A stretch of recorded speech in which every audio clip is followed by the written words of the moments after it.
Welcome to Lyons Township High School's first virtual open house and hopefully last virtual open house. My name is Frank Alletto and you are watching the Zoom for the visual word, English for Prep, the visual word senior year elective.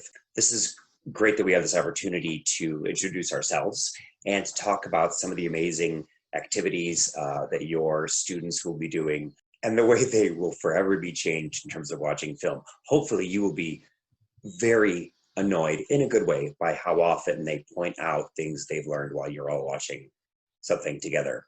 We use a lot of YouTube because we're watching many clips of short films and started Edward Scissorhands, which so many of them have seen, which is a good thing because now they are going to re-see it with this new lens, and it's a great first film to use.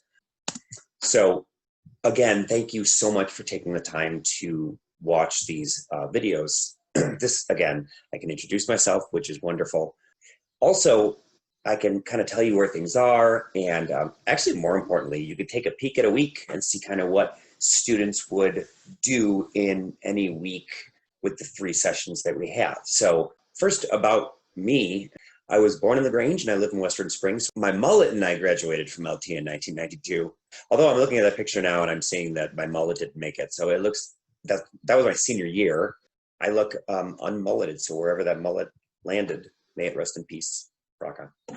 But yeah, graduated in 1992. Got a bachelor's degree from Benedictine University, although at the time it was Illinois Benedictine College.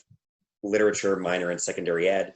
And then after I was teaching for a while, a master's degree in American literature from Roosevelt University, which is somewhere I also teach. Teaching at the college level also gives me a chance to really know what the kids need to do.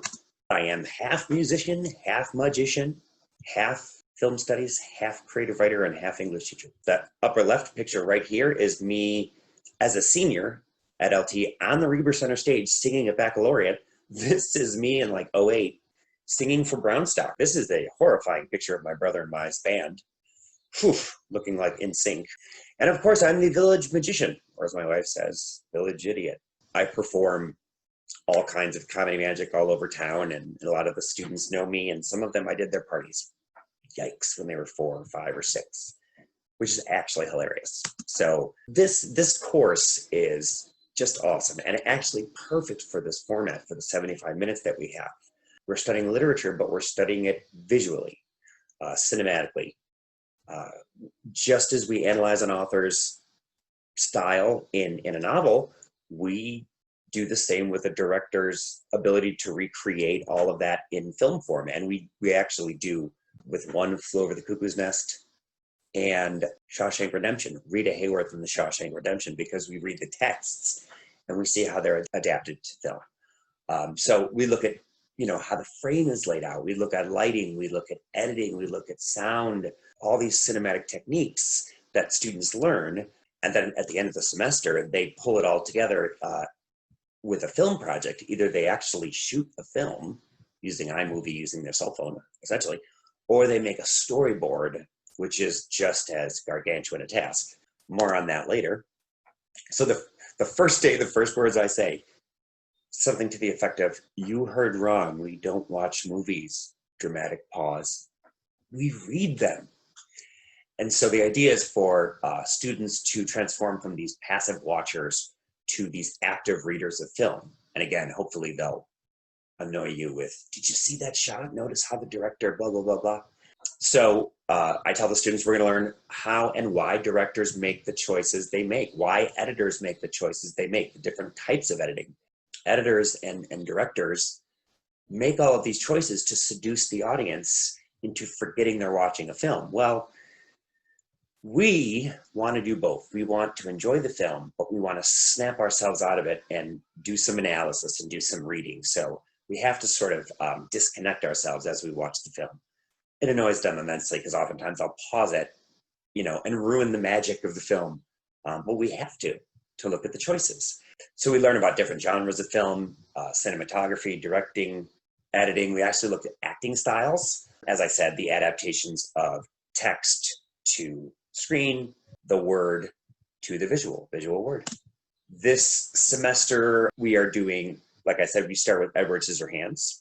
We do a lot of short films in between, but we're going to watch The Matrix. And for many of them, they've never seen that. And although for us, it was so, it was mind blowing, they've never seen it. One Flew Over the Cuckoo's Nest, which is still, I think, the greatest film in the course. Although Shawshank is a close second. But we read the play version of One Flew Over the Cuckoo's Nest, and of course, we watch Jack Nicholson's portrayal of R.P. McMurphy. Memento is a film that goes backwards, and it's another adaptation because it was a short story first, written by Jonathan Nolan, and then made into a film by his brother Christopher Nolan. The Truman Show is outstanding because you can watch a film as, it's a film about making a film, so students get to see how these characters actually deal with this. And then, as I said, we read the short story, Rita Hayworth in The Shawshank Redemption, and then we watch Shawshank Redemption.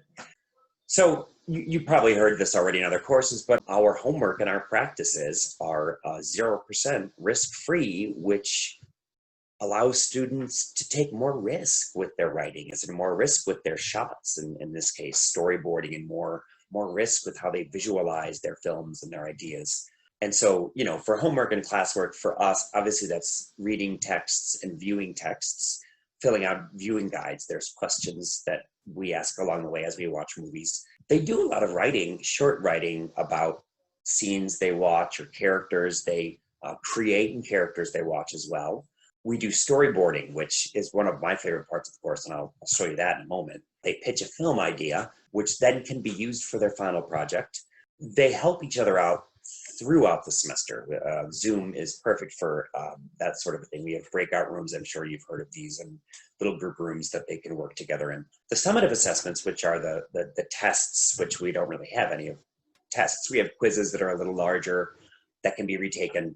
Obviously, we have essays that they write on film and on film ideas, analyzing a film, analyzing a short film. They practice storyboarding throughout the semester, and then they have these final draft storyboards, which are astounding, and they can revise those as well. And then that final film project, which is, it's a 4 to 5 minute short film they can make, or this 30-frame storyboard. Half the students do the storyboard, half do the film. This is something that I talk about, and not that I'm a business person, but I talk about ROI, and I say to them, especially seniors, this is the time to invest in this sort of a course, this sort of a class experience. I tell them, in the classroom, you won't get back what you put in, you'll get more. It's called return on investment. And so, if you engage in what we're doing, the return will be huge, especially in a course like this. Unfortunately, this works in the opposite direction, I tell them. No engagement, no participation, no planting of seeds yields nothing. And so I try to have them working with each other and watching the films and engaging in the language of cinema as much as possible. So they're not passive viewers, like I said earlier. So virtually, this works out really well because it's a film course and we're showing films on screen. The Zoom classroom is the full room, but we can also do the breakout rooms. I plan on having one-on-one conference time with them, especially when they're coming up with ideas for their films, when they're coming up with ways to adapt a song to a film or a poem to a film or a short story. They'll have time in class to read, time in class to write, just like a traditional course where they're not doing everything outside of class. Time in class to do storyboards, and that's, they'll be working and I'm available here just sort of doing my work and ready for them to talk to them if they need me. We have this great tool called Camtasia. It's essentially a recording tool. It records the screen and records everything I do on the screen, so I can do these tutorials and send them these tutorials that they can then look at sort of on their own time to learn how to do these different film techniques, to practice their skills when they're laying out a shot or interpreting these shots. Of course, in the beginning, we do a lot of interpreting. And then they have, like in any course, lots of written feedback and revision opportunities, also through Zoom. They begin every day at Canvas, and all the assignments are on Canvas, submitted to Canvas. The links for all the videos that we watch are on Canvas. So a typical week for us, every Monday is the 35-minute Zoom. I call them Model Mondays because essentially what I'm doing is modeling what they're going to be doing for the week. Usually 1 or 2 things they'll be doing. At this point, we're studying content and form, which is a really basic idea that content plus form equals meaning. And we started with just looking at images, and now they're already seeing it in the opening scenes of Edward Scissorhands. The next two sessions, which are the 75-minute sessions, they're a combination of all kinds of things because we can fit a lot of stuff in there. We can watch a short film or part of a medium length film. We'll have a full class discussion. They'll have their small breakout rooms. This is when they'll be practicing their storyboards. This is when they'll be practicing their reading of a scene or of a shot. I also have students teach some of the ideas and concepts in groups. There's no better way for them to learn than to, take the reins and actually teach other students. I want to show the actual storyboards that they do. This is a kind of a template. You can see that they, in here, they would either draw the frame that they would be shooting, the length of the shot, how long would the shot stay on the screen, usually not more than a couple seconds. Then they have to describe what kind of shot it is. Is it an extreme long shot or a long shot, or is it zoomed into a close-up? Here's your camera movement and audio and dialogue. They put all of this together after they see lots of models of it to create full text, full stories. I have one here. This is a student who took a poem and created a storyboard from it. And you can see here's an 8-second shot, a 10-second shot, a long shot, which is also called an establishing shot. Here is sort of a medium shot. Here is sort of a longer medium shot. And there's the dialogue, the poetry dialogue. These are, even students that can't draw love these because they can write what the frame is. This is a lot of fun for them to do. Like I said, if you have any questions about anything, please feel free to email me. I'll be sending you an open house question form. And all that is I'm asking you about your student, your senior. Is there dialogue at home about classes? How has your student felt toward English in the past? Although this is a different kind of English course, right? They're actually learning really new material here. So hopefully they are really interested. And you could send that handout back to me through email. That would be great. Just details about your kids. Anything I can use as leverage to make this semester more meaningful, because it's only a semester course. So thank you again for coming to this virtual open house, letting me introduce myself and the course, and really appreciate it. And I hope to meet all of you soon. Have a great night. Thanks.